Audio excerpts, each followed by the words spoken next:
Hello, my dear Bacho. Welcome back. I know your exams are just around the corner, and sometimes, geometry can feel a little tricky. But what if I told you that you're already an expert when it comes to shapes? Yup. Today, we're going on a little mission to prove it with the super quick and fun revision of shapes around us. Are you ready to become a math genius? Chalo, let's start. So meet our little friends for today, Heena and Atif. They have a very important job.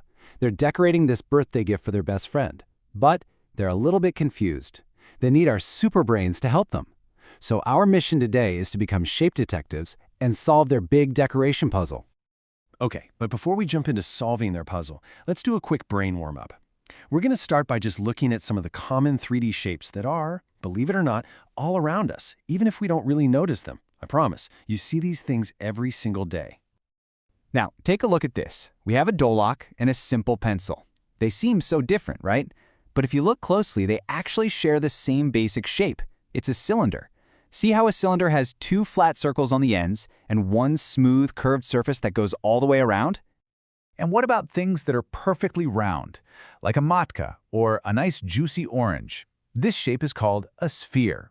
The most important thing to remember about a sphere is that it has only just one, continuous curved surface. No flat parts at all. Ah, this one is always a favorite, isn't it? From a yummy ice cream cone to a mehendi cone, this pointy shape is, well, a cone.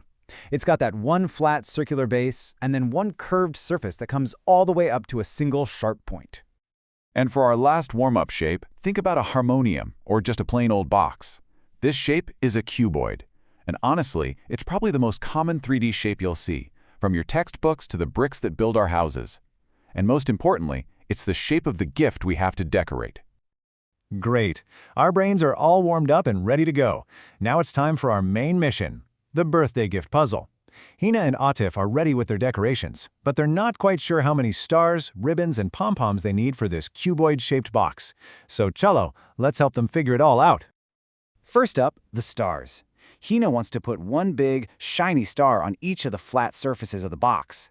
Now, in geometry, we have a special name for these flat surfaces. We call them faces. So, what exactly is a face? It's really simple. It's just the flat surface of any solid shape. The easiest way to remember this is to just think about the room you're in right now.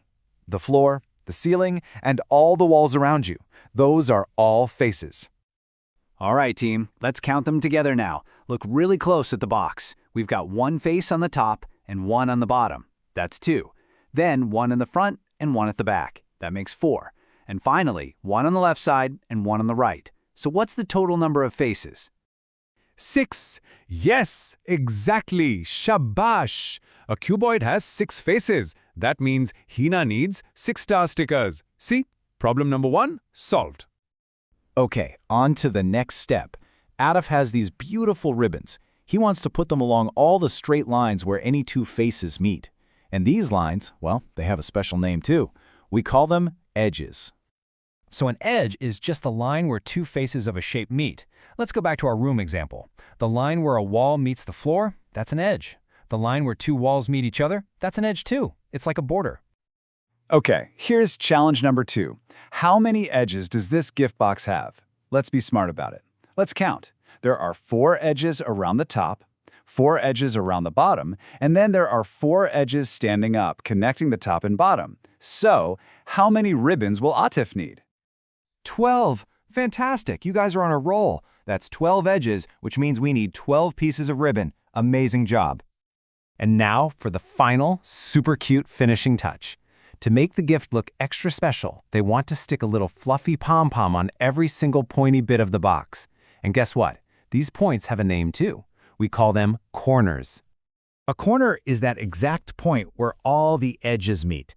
If you carefully touch the corner of your desk or maybe a book, you can feel that sharp point. That's a corner. Simple as that. All right, this is it, the last piece of the puzzle. Let's count the corners. You can see there are 4 corners on the top, and if you look at the bottom, there are 4 more corners there. So what's our grand total for the pom-poms? 8. You got it. Woohoo! The puzzle is officially solved. Thanks to your amazing brains, Heena and Atif know they need 6 stars for the faces, 12 ribbons for the edges, and 8 pom-poms for the corners. Their friend is going to absolutely love this gift. Wow, we've totally mastered the parts of a cuboid. So now let's put that knowledge to a little test. Welcome to the exam corner.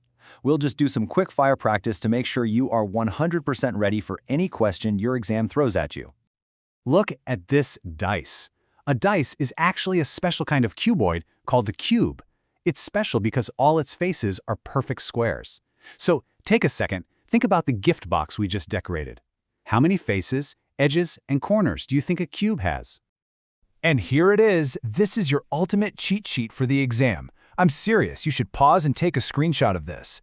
Notice how a cube and a cuboid have the exact same numbers: 6 faces, 12 edges, 8 corners. Now look at the others. See how a cylinder has 0 corners? Or how a sphere has only 1 face and nothing else? Understanding this chart is so important. We've reached the end of our revision. You all did such a brilliant job today. I just have one last, final, fun challenge for you to make sure all this knowledge sticks in your brain even after the exam is over. Okay, here is your final challenge. I want you to pause for just a moment and look around the room you're in right now. Your mission is to find one object that is shaped like a cube and one object that's shaped like a cylinder. Once you find them, tell me what they are in the comments below. It's the best way to see that math is truly all around us. All the very best for your exam, Spacho. You are so well prepared and you're going to do wonderfully. Bye for now.